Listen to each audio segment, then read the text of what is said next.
Terkuak curhatan Panca di laptop, kesal dirinya nganggur, istri kerja diduga malah selingkuh.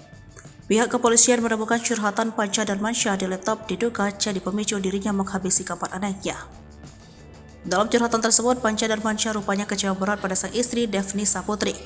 Panca yang menganggur, kesal istrinya bisa kerja dan diduga selingkuh dengan pria lain. Tulisan di laptop menyatakan kekecewaan inisial P terhadap istrinya, kata Bintoro.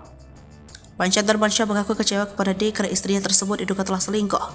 Paling dasar kekecewaan terhadap istri diduga selingkuh dengan orang lain, kata AKBP Bintoro. Kini polisi masih mendalami isi laptop pria pengangguran tersebut.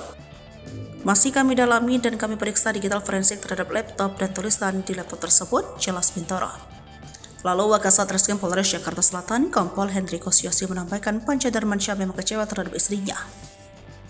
Dari hasil interogasi lisan terhadap terduga pelaku, motif yang melatar belakangi ditenggarai rasa kecewaan dan cemburu terhadap istrinya, katanya. Hal serupa diungkap oleh Ketua RT setempat bernama Yakob. Sebelumnya, 4 anak ditemukan tewas membusuk pada Rabu 6 Desember 2023. Panca dan Mansyah dan D terlibat pertengkaran berujung penganiayaan pada Sabtu, 2 Desember 2023. Pertengkaran tersebut diketahui oleh tetangga, bahkan tetangga ikut turun tangan untuk melerai keduanya. Yakob menyebut tetangga yang berusaha melerai menemukan hidung D terluka parah hingga wajahnya berdarah. D kemudian dilarikan ke rumah sakit dan hingga kini sedang mendapatkan perawatan.